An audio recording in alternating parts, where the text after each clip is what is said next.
Simple விஷயத்துக்கு. உங்களுக்கு எனக்கு வேணா அது ரொம்ப சிம்பிளா தெரியும். ஆனா கர்த்தரை பொறுத்த வரைக்கும் அது என் பிள்ளைகள் கேட்குது. ஒரு தகப்பன் ஸ்தானத்திலிருந்து ஆண்டவர் அதை செய்வார். கேட்கிற கேள்விக்கு பதில் கொடுப்பார்.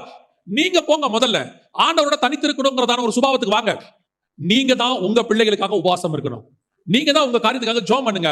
அப்படி பண்ணி உங்களுக்கு ரொம்ப கன்ஃபியூஸா இருக்கு, எனக்கு சரியாவே புரியல, ஒரு கன்ஃபர்மேஷன் வேணும்னா ஊழியக்காரங்கிட்ட வரலாம். ஊழியக்காரனும் சேர்ந்து ஜெபம் பண்ணி இருவர் ஒருமனப்பட்டிருந்தால் பரலோகத்திற்கு என் பிதாவானது ஆகும்னு சொல்லி உங்களுக்கு ஒரு கன்ஃபர்மேஷன் கொடுக்கலாம்.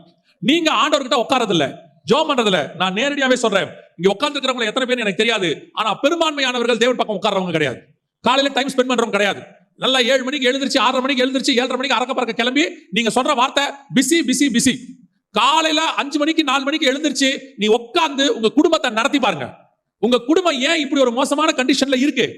உங்ககிட்ட பணம் இருக்கு, வீடு இருக்கு, எல்லாம் இருக்கு, ஆனா குடும்பத்துல சமாதானம் இல்ல, குடும்பத்துல நிம்மதி இல்ல, பிள்ளைங்களை கொஞ்சம் பயம், வீட்டுல பயங்கரமான சண்டை. காரணம் என்ன? இதான், வேற ஒண்ணுமே கிடையாது. கணவனும் மனைவியும் காலையில உட்காரணும். கணவன் மட்டும் உட்கார்ந்தா பத்தாது, மனைவியும் உட்காரணும். இன்னைக்கு நடக்கிறது இல்ல.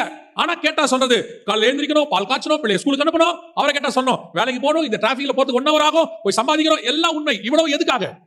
இத்தனை எதுக்காக? உங்களுக்கு கொடுத்த குடும்பத்தை, உங்களுக்கு கொடுத்த வாழ்க்கையை நல்லா நடத்துறதுக்கு. அதுக்கு பணம் மட்டும் பத்தாது, உங்க உழைப்பு மட்டும் பத்தாது. இதுக்கு மேல ஒருத்தர் இருக்கிறாரு, அவர் தான் அதை நடத்த வல்லமை உள்ளவராக இருக்கிறார்.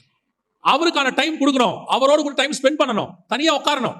சிலர் சொல்றாங்கல்ல, ஒரு பிள்ளைங்க சொன்னாங்க அவங்க அப்பா பத்தி, பயங்கர பிஸி எங்க அப்பா, இது வரைக்கும் எங்க அப்பா எதுக்குமே எங்க ஸ்கூலுக்கு வந்ததில்லைன்னா, எதுக்குமே வந்ததில்ல, பேரண்ட்ஸ் டீச்சர்ஸ் மீட்டிங் வந்ததில்ல, ஸ்கூல் சேர்க்கும் போது வந்ததில்ல, ஃபீஸ் கட்ட வந்ததில்ல, எல்லாம் எங்க அம்மா தான் செய்வாங்க, எங்க அப்பா வந்ததே இல்லை. என்ன காரணம்? எங்க அப்பா பிஸி.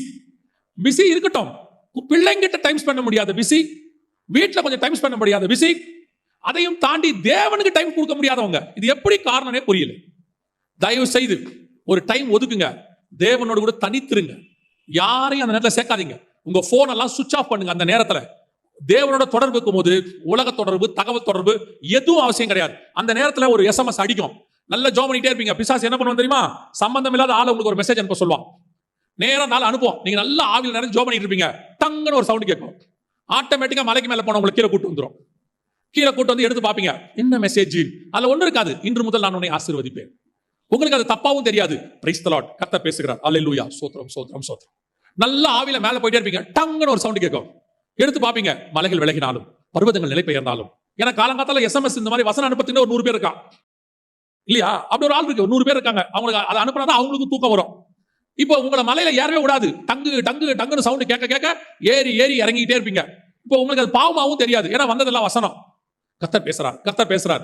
கர்த்தர் SMS பேசுறதை விட நேரடியா பேசுவார்.